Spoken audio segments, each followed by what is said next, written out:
명탐정 김호한 긴박감 추리 시리즈 제5탄. 증발된 유언장. 사무실은 밤 공기에 잠겨 있었다. 낡은 형광등은 간헐적으로 깜빡였고 책상 위엔 하루 종일 피워댄 담배꽁초가 재떨이에 산처럼 쌓여 있었다. 김호한은 의자에 몸을 깊숙이 파묻고 천천히 담배 연기를 내뿜었다. 이 시간 이 도시에서 전화가 걸려온다는 건 10중 8구 평범한 의뢰가 아니었다. 따르르릉. 묵직한 전화벨 소리가 정적을 깨뜨렸다. 오한은 잠시 수화기를 바라보다가 마치 상대방의 얼굴을 미리 읽어내려는 듯 천천히 손을 뻗었다. 여보세요, 김호한 탐정 사무실입니다. 낯선 여인의 목소리가 수화기 너머로 흘러나왔다. 떨림과 억눌린 울음이 섞여 있었다. 김 탐정님이시죠? 제발 도와주세요. 아버지의 유언장이 사라졌습니다. 그 짧은 문장이 사무실 공기를 바꿔놓았다. 오한은 담배를 재떨이에 비비며 눌러 끄고 의자에서 몸을 일으켰다. 진정하시고 천천히 말씀하세요. 누구신지부터 알려주셔야 합니다. 저는 박서연이라고 합니다. 고 박영호 회장의 딸이에요. 내일 아버지의 유언장이 공개돼야 하는데 금고에서 흔적도 없이 사라졌습니다. 만약 찾지 못한다면 모든 재산이 막내 동생에게 넘어가게 돼요. 잠시의 정적. 오한은 이마를 손가락으로 문질렀다. 재산, 유언장, 가족. 익숙한 단어들이 불길한 조합을 이루고 있었다. 사건은 단순한 문서 분실이 아니었다. 경찰에 신고는 안 하셨습니까? 할 수가 없어요. 가족이 얽혀있는 문제니까 외부로 알려지면 언론이 가만히 있지 않을 겁니다. 서연의 숨결이 거칠게 이어졌다. 저흰 서로를 믿지 못하고 있습니다. 아버지가 돌아가신 뒤로는 특히 더. 그 순간 오한은 여자의 얼굴을 보지 않아도 알 수 있었다. 긴장으로 굳어져 있고 억눌린 죄책감이 섞여 있는 표정. 숨기고 있는 게 있군. 단순히 잃어버린 게 아니라는 거지. 오한은 천천히 걸음을 옮겨 창문으로 다가갔다. 창밖엔 흐릿한 가로등 불빛 아래 빗방울이 유리창에 맺혀 있었다. 그는 한쪽 입꼬리를 올리며 중얼거렸다. 좋습니다, 박서연 씨. 주소를 알려주십시오. 유언장을 찾든 진실을 밝히든 이제부터는 제 일이니까. 수화기 너머로 안도의 한숨이 흘러나왔다. 정말 감사합니다, 탐정님. 주소는. 받아 적는 순간에도 오한의 눈빛은 차갑게 가라앉았다. 그의 머릿속엔 이미 여러 가지 가능성이 빠르게 그려지고 있었다. 가족 내부의 범행, 상속 다툼, 혹은 의뢰인 본인의 조작. 전화를 끊은 뒤 그는 코트를 집어들며 낮게 중얼거렸다. 오늘 밤은 피곤한 밤이 되겠군. 하지만 진실은 늘 가장 깊은 어둠 속에 숨어 있지. 김호한은 오래된 저택의 복도를 천천히 걸어나갔다. 그의 구두굽이 낡은 마룻바닥 위에서 툭툭 울리며 묘한 리듬을 만들었다. 가늘게 떨리는 촛불이 벽에 그림자를 들이우고 있었다. 수상해. 그는 낮게 중얼거렸다. 피해자가 발견된 방은 굳게 잠겨 있었고 창문에도 잠금 장치가 채워져 있었다. 외부 침입은 불가능해 보였다. 그러나 김호한의 눈빛은 흔들리지 않았다. 그 방 안 어딘가에 진실로 향하는 작은 균열이 있을 것이라 확신했기 때문이다. 가정부 최 씨, 마지막으로 그 방 문을 확인한 게 언제였죠? 김호한은 천천히 안경을 벗어 손수건으로 닦으며 물었다. 그 작은 동작에도 상대방의 시선을 빼앗는 힘이 있었다. 저 저녁 식사 준비를 하고 나서 분명히 문이 잠겨 있는 걸 보았습니다. 가정부의 목소리는 떨렸고 그녀의 손가락은 무릎 위에서 덜덜 떨리고 있었다. 잠겨 있었다. 그런데 피해자는 안에서 죽어 있었죠. 그렇다면 열쇠는 어디에 있었습니까? 김호한은 한 발 앞으로 다가가며 가정부의 얼굴을 뚫어지게 바라봤다. 눈빛은 날카로웠지만 목소리는 부드러웠다. 마치 방금 답한 내용 속에 작은 균열을 유도하려는 듯이. 가정부는 시선을 피하며 대답했다. 열쇠는 늘 벽에 걸려 있었는데 그날도 거기에 있었습니다. 그 순간 김호환은 안쪽 주머니에서 작은 수첩을 꺼내며 빠르게 적었다. 펜 끝이 종이를 스치는 소리가 사각사각 울렸다. 자, 그럼 내가 직접 확인해보죠. 김호환은 방문 앞에 다가가 무릎을 굽혔다.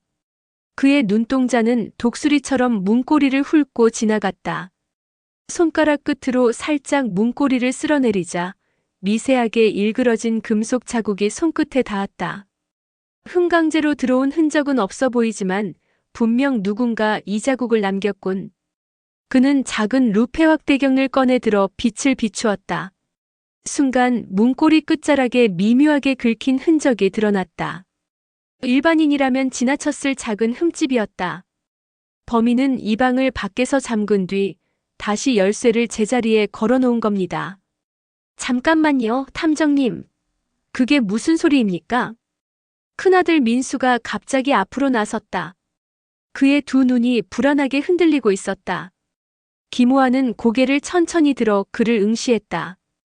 민수 씨, 당신은 아버지가 쓰러지기 전 마지막으로 그 방 앞을 지나갔다지요? 그건 맞습니다. 하지만 저는 절대 방에 들어가지 않았습니다. 그는 목소리를 높였지만 손은 옷자락을 계속 비비적거리고 있었다. 긴장할 때마다 드러나는 습관이었다. 김호환은 잠시 눈을 가늘게 뜨며 민수의 어깨 움직임을 살폈다. 그의 내면에서는 확신이 차오르고 있었다. 이 집안의 진짜 비밀은 아들의 눈빛 속에 숨어 있다. 이날 저택의 공기는 한층 더 무거워졌다. 모든 사람이 숨죽인 가운데 김호환의 추리시계는 조금씩 빠르게 돌아가기 시작했다. 김호환은 천천히 방문 손잡이를 돌렸다. 낡은 경첩이 끼익 소리를 내며 열렸다. 순간 저택 안은 숨을 죽인 듯 정적이 흘렀다. 방 안은 무겁고 눅눅한 공기로 가득 차 있었다. 오래된 책장과 벽난로, 그리고 바닥에 드리운 희미한 달빛. 그러나 가장 시선을 끄는 것은 침대 위에 얼어붙은 듯 누워있는 피해자의 시신이었다. 움직임 세밀한 조사. 김호환은 장갑을 꼈다. 손대지 마십시오. 내가 직접 확인하죠. 그는 침대 곁으로 다가가 허리를 낮췄다. 그의 눈은 피해자의 손가락, 발끝, 목의 각도까지 놓치지 않았다. 피해자의 오른손 검지 끝에 아주 작은 잉크 자국이 남아 있었다. 김호환은 즉시 수첩을 꺼내며 메모했다. 잉크 자필로 무언가를 남기려 했군. 그는 시선을 옆 탁자로 옮겼다. 그 위엔 반쯤 열린 잉크병과 찢겨진 종이 조각이 있었다. 종이는 불완전하게 찢겨 있었고 글자의 일부만 남아 있었다. 민. 김호환은 종이 조각을 집어들어 눈을 가늘게 떴다. 이건 분명히 범인의 이름 일부일 수도 있어. 신문 아들의 흔들리는 마음. 민수 씨. 김호환은 천천히 돌아서며 큰아들을 바라봤다. 예. 민수의 얼굴은 순간 하얗게 질렸다. 피해자가 죽기 직전까지 남긴 흔적이 있습니다. 당신 이름의 첫 글자가 여기 있군요. 순간 민수의 이마에 땀방울이 맺혔다. 아닙니다. 그건 우연이에요. 저도 아버지 성함이 민으로 시작하잖아요. 김호환은 한 걸음 다가서며 그의 눈동자를 뚫어지게 응시했다. 우연이라기엔 당신의 반응이 지나치게 빠르군요. 아직 내가 민 뒤에 어떤 글자가 있는지 말하지도 않았는데. 민수는 그제야 입술을 깨물며 시선을 바닥으로 떨어뜨렸다. 손끝은 떨리고 있었고 심장은 마치 쇳덩이처럼 쿵쾅거렸다. 그때 가정부가 떨리는 목소리로 외쳤다. 저 탐정님, 저 책장 뒤쪽에 뭔가 있습니다. 모두의 시선이 책장으로 향했다. 김호환은 천천히 걸어가 책장을 밀어냈다. 묵직한 나무 책장이 끼익 소리를 내며 조금 열리자 뒤쪽에서 작은 금고가 드러났다. 김호환의 눈빛이 번쩍였다. 이 금고 열쇠 구멍이 긁혀 있군. 누군가 최근에 급히 열려 한 흔적입니다. 그는 조용히 중얼거렸다. 이 집안의 비극은 단순한 살인이 아니라 재산과 비밀이 얽힌 사건일지도 모르겠군. 그 순간 민수의 얼굴은 더욱 창백해졌다. 가슴속 깊은 곳에서 감춰왔던 무언가가 이제 곧 세상 앞에 드러날 듯했다. 금속성 냄새가 감도는 방 안 김호환은 금고 앞에 무릎을 굽혔다. 이 자물쇠 최근에 급히 열려고 시도한 흔적이 확실히 있군. 그는 장갑 낀 손가락으로 열쇠 구멍 주위를 천천히 더듬었다. 미세한 긁힘 자국이 촘촘히 새겨져 있었고 금속 가루가 바닥에 흩어져 있었다. 범인이 열쇠 없이 도구로 강제로 열려 했던 겁니다. 그 말에 가족들의 얼굴이 동시에 굳어졌다. 김호환은 주머니에서 작은 도구 세트를 꺼냈다. 얇은 핀셋과 특수 바늘이 그의 손가락 사이에서 반짝였다. 잠시만. 짤깍짤깍. 짧은 순간 집중이 이어졌다. 그리고 곧 금고가 낮은 소리를 내며 열렸다. 문이 열리자 안에는 뭉쳐진 서류 봉투와 두툼한 장부, 그리고 작은 보석 상자가 들어있었다. 김호환은 신중히 봉투를 꺼내 펼쳤다. 서류 위에는 붉은 도장이 찍혀 있었고 그 제목은 선명했다. 유언장. 둘째 아들 진수가 떨리는 목소리로 속삭였다. 김호환은 유언장을 천천히 소리내어 읽기 시작했다. 본 재산은 전부 가정부 최순자에게 상속한다. 순간 방 안 공기가 얼어붙었다. 뭐라고요? 가정부에게 전부. 큰아들 민수는 얼굴이 붉게 달아올라 벌떡 일어섰다. 이건 조작입니다. 누군가 유언장을 위조한 거예요. 가정부 최 씨는 두 손으로 입을 막고 눈물을 터뜨렸다. 저는 몰랐습니다. 이런 게 있는지도. 그러나 그녀의 눈빛은 흔들리고 있었다. 김호환은 조용히 그녀에게 다가가 앉았다. 최 씨, 당신은 피해자와 아주 오랫동안 함께했죠. 혹시 최근에 피해자가 유언장에 대해 언급한 적은 없습니까? 없습니다. 하지만 그녀는 고개를 숙였다. 며칠 전 주인 어른께서 저에게 이 집안 사람들 믿지 마라. 너는 나만 믿으면 된다고 말씀하신 적이 있습니다. 김호환의 눈빛이 번뜩였다. 그렇다면 누군가 이 유언장이 있다는 사실을 알고 범행을 저질렀을 가능성이 크군. 민수의 분노. 말도 안 돼. 민수는 주먹을 꽉 쥐며 소리쳤다. 그의 이마에는 굵은 땀방울이 맺혀 있었다. 아버지가 어떻게 저 여인에게 전 재산을 줄 수 있습니까? 그의 목소리에는 억울함과 동시에 감춰온 탐욕이 뒤섞여 있었다. 김호환은 그 미묘한 떨림을 놓치지 않았다. 민수 씨, 당신은 이 유언장이 세상에 드러나는 걸 막으려 했던 건 아닌가요? 민수의 두 눈이 크게 흔들렸다. 순간 그의 손끝이 덜덜 떨리며 바지 주머니를 꽉 움켜쥐었다. 마치 그 안에 무언가 숨겨둔 듯이. 방 안 공기는 점점 더 무겁게 가라앉았다. 모든 이의 시선은 이제 민수에게 쏠려 있었고 김호환의 날카로운 추리는 점점 사건의 중심을 향해 나아가고 있었다. 김호환은 방 안 공기를 천천히 들이마셨다. 유언장이 공개되자 방 안의 모든 인물들의 감정은 폭풍처럼 요동쳤다. 특히 큰아들 민수는 얼굴이 새빨개지며 손끝이 미세하게 떨리고 있었다. 김호환은 민수의 행동 하나하나를 세심히 관찰했다. 주머니를 자꾸 만지는 손짓, 시선을 계속 책상 위와 주변 사람에게 돌리는 동작, 떨리는 목소리로 불필요하게 말을 덧붙이는 습관. 단순한 분노가 아니군. 뭔가 숨기고 있어. 그는 조용히 방 한쪽으로 다가가 민수에게 낮게 물었다. 민수 씨, 혹시 주머니 안에 무엇을 숨기고 있나요? 민수는 깜짝 놀라며 손을 주머니에서 떼려 했지만 김호환의 시선이 날카롭게 고정되자 잠시 멈칫했다. 아, 그건 그냥 손이 시려서. 김호환은 천천히 걸어가 민수의 팔을 가볍게 붙잡았다. 그렇다면 내가 직접 확인하겠습니다. 민수는 불안감으로 눈을 크게 뜨고 몸을 뒤로 물렸다. 그러나 김호환의 손은 재빨랐고 그의 주머니에서 작은 봉투가 드러났다. 봉투 안에는 유언장과 관련된 서류 조각과 약간 접힌 붉은 봉투가 들어있었다. 김호환은 손끝으로 조심스레 꺼내며 중얼거렸다. 민수 씨, 당신은 이걸 숨기려 했군요. 위조 의심을 위해 일부러 남겨두고. 민수는 얼굴을 감싸며 흐느꼈다. 탐정님, 저는 아버지가 저희를 차별하는 게 너무 억울했습니다. 저는 그냥 원치 않았을 뿐이에요. 김호아는 잠시 민수의 고개를 들어 눈을 바라보았다. 그 속에는 억울함, 공포, 탐욕, 그리고 어린 시절부터 누적된 가족에 대한 분노가 뒤섞여 있었다. 하지만 민수 씨, 아무리 억울해도 범행으로 이어지는 순간 책임은 피할 수 없습니다. 방 안의 공기는 더욱 무거워졌다. 가정부 최 씨는 손으로 입을 막고 떨고 있었고, 둘째 아들 진수는 벽에 등을 기대며 눈을 질끈 감았다. 김호아는 침묵 속에서 눈을 천천히 둘러보았다.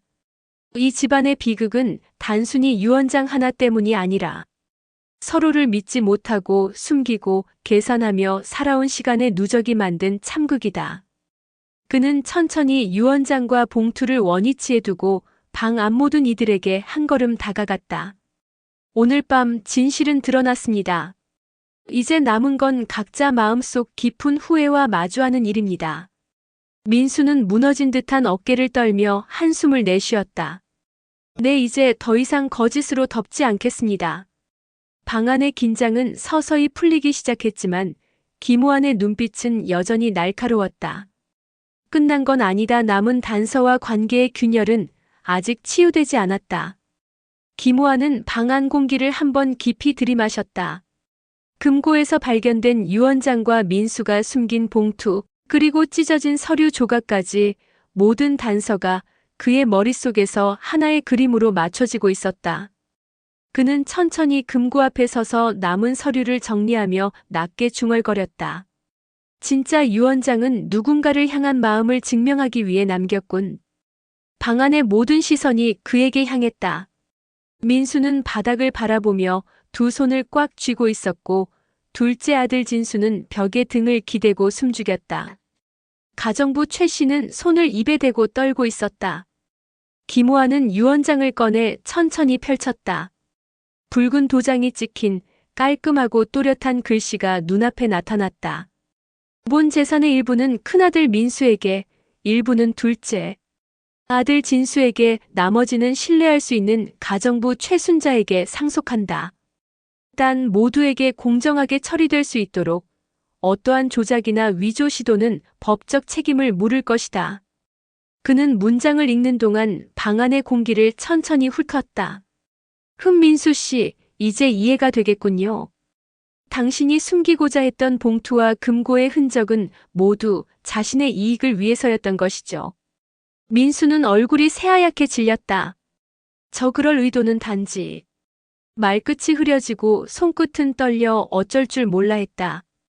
김호아는 한 걸음 다가가 그의 눈을 똑바로 바라봤다. 단지라고요? 그러나 행동은 거짓과 위조였어요. 마음속 갈등이 폭발한 것이죠. 가정부 최 씨는 눈물을 글썽이며 작은 목소리로 말했다. 저는 믿음만을 따랐을 뿐인데 이렇게 될 줄은 몰랐어요. 진수는 무거운 숨을 내쉬며 고개를 숙였다. 가족이라는 게 이렇게 무서운 줄 몰랐어요. 아버지의 말 한마디가 이렇게 우리를 흔들다니. 김호아는 방 안을 천천히 걸으며 그들의 심리 변화를 관찰했다. 민수의 억눌린 탐욕과 후회, 진수의 혼란과 죄책감, 최 씨의 두려움과 충성심. 그는 마음속으로 정리했다. 진실을 알고도 외면하려던 인간의 마음, 그리고 그것이 만들어낸 사건의 무게, 이것이 이번 사건의 핵심이다. 김호아는 유언장을 다시 접으며 낮게 말했다. 이제 남은 건 행동뿐입니다. 거짓과 위조로 덮으려 했던 시간은 끝났습니다. 후회는 각자의 몫이죠. 민수는 고개를 떨구며 조용히 중얼거렸다. 네, 이제 더 이상 숨기지 않겠습니다. 진수와 최 씨는 서로를 바라보며 안도의 한숨을 내쉬었다. 그러나 방 안의 공기는 여전히 무겁게 가라앉았다. 그 무게는 단순한 유언장 사건이 아니라 가족 간 신뢰와 인간 심리의 균열에서 비롯된 것이었다. 김호아는 다시 한번 깊게 숨을 들이마시고 방 안 모든 사람을 한 번씩 훑어보았다. 끝났다고 말할 수는 없다 하지만 이제 진실은 드러났다. 김호환은 천천히 방안을 걸었다. 금고에서 발견된 유언장, 봉투 속 서류, 찢겨진 종이 조각. 모든 단서는 민수의 손짓과 행동과 연결되어 있었다. 그는 손끝으로 찢어진 종이 조각을 집어들어 확대경으로 비추며 중얼거렸다. 이건 분명 일부러 찢어낸 것이군. 범인의 심리가 드러나는 작은 흔적이다. 민수는 발끝으로 바닥을 두드리며 조심스럽게 한 발자국 뒤로 물러났다. 탐정님, 제발 이젠 그만. 하지만 그의 떨리는 손과 잦은 숨고르기는 거짓말을 들키지 않으려는 무의식의 신호였다. 김호환은 민수의 얼굴을 유심히 살폈다. 눈동자가 미묘하게 흔들리는 것. 말끝마다 반복되는 그냥과 단지. 숨을 들이마시는 타이밍과 손끝의 떨림. 단순히 억울함 때문에 숨겼다고 하기엔 행동이 너무 계산적이군. 그는 손에 든 종이 조각과 유언장, 금고의 흔적을 민수 앞에 펼쳐놓았다. 민수 씨, 이 흔적들을 보십시오. 그는 하나씩 천천히 지적했다. 금고 손잡이의 미세한 긁힘, 봉투 속 위조 흔적, 찢겨진 서류와 문장 배치. 이 모든 행동은 단순한 우연이 아닙니다. 당신이 직접 계획하고 실행한 결과입니다. 민수는 눈을 질끈 감았다. 그럴 수밖에 없었어요. 아버지가 저를 차별하시고 유산을 가정부에게 몰아주신다고 하셨잖아요. 저는 그냥 막으려 했을 뿐인데 이렇게까지. 그의 목소리는 점점 떨리며 절규에 가까워졌다. 김호환은 한 발 다가서며 조용히 말했다. 하지만 계획은 계획일 뿐입니다. 행동은 책임을 져야 합니다. 민수는 무릎을 꿇고 두 손으로 얼굴을 가렸다. 그 안에서 억눌린 탐욕과 죄책감이 한꺼번에 터져나오는 듯했다. 김호환은 금고 속 다른 서류를 펼쳤다. 그 안에는 유언장을 작성하기 전 피해자가 메모해둔 마지막 의도와 조건이 기록되어 있었다. 재산은 반드시 3명 모두에게 공평하게. 단 누구도 서류를 조작하거나 은폐하려 하지 말 것. 그는 눈을 가늘게 뜨고 민수와 방 안 모두를 바라보았다. 이 메모가 남아있다는 것은 누군가 범행을 시도할 때 이미 진짜 의도는 흔들리지 않았다는 증거입니다. 민수는 떨리는 목소리로 중얼거렸다. 네, 이제 다 알겠습니다. 더 이상 숨기지 않겠습니다. 방 안의 공기는 서서히 무거움에서 해방되며 긴장감은 극적으로 풀려나갔다. 그러나 김호환의 눈빛은 여전히 날카로웠다. 끝난 것 같아도 인간의 마음속 갈등과 죄책감은 시간이 지나서야 비로소 치유된다. 유언장과 봉투가 공개된 후 방 안의 긴장은 서서히 풀리기 시작했다. 가정부 최 씨는 자신의 충성심과 역할을 털어놓으며 안도의 숨을 쉬었고, 진수는 형 민수의 실수를 이해하며 마음을 다잡았다. 민수는 자신의 잘못을 인정하고 진심으로 참회하며 형과 가정부와 화해의 조짐을 보였다. 김호환은 그들의 행동과 심리를 관찰하며 사건의 핵심은 단순한 재산 문제가 아닌 가족 간 신뢰와 인간 심리의 균열임을 다시 확인했다. 방 안에는 긴장과 충격 속에서도 조금씩 안도의 공기가 스며들었다. 김호환은 마지막 단서를 발견하며 사건의 진실을 밝혀냈다. 찢어진 종이에 남겨진 피해자의 메모가 민수가 금고를 열고 봉투를 숨긴 행동을 폭로했다. 민수는 자신의 잘못을 깨닫고 떨리는 목소리로 고백했다. 가정부 최 씨와 진수 역시 사건의 진실을 확인하며 안도의 숨을 내쉬었다. 김호환은 인간 심리, 가족 간 신뢰, 그리고 작은 단서가 사건을 풀어내는 힘을 다시 한번 확인했다. 방 안에는 충격과 긴장 속에서도 이제 서서히 마음의 평온과 화해의 조짐이 스며들기 시작했다. 김호환은 유언장과 마지막 단서를 정리하며 사건의 결말을 마무리했다. 민수는 자신의 잘못을 인정하고 형 진수와 화해했으며, 가정부 최 씨도 아버지의 유언을 충실히 지키며 가족의 신뢰를 회복했다. 김호환은 이 과정을 지켜보며 인간의 심리와 가족 간 신뢰, 작은 단서가 진실을 드러내는 힘을 다시금 깨달았다. 그는 창밖을 바라보며 이번 사건은 끝났지만 인간 마음속 미스터리는 여전히 무궁무진하다는 생각을 했다. 마지막으로 그는 기록을 정리하며 다짐했다. 나는 명탐정 김호한. 진실과 마주하는 한 누구도 피할 수 없다. 사건은 끝났지만 새로운 미스터리를 향한 그의 여정은 조용히 시작되고 있었다.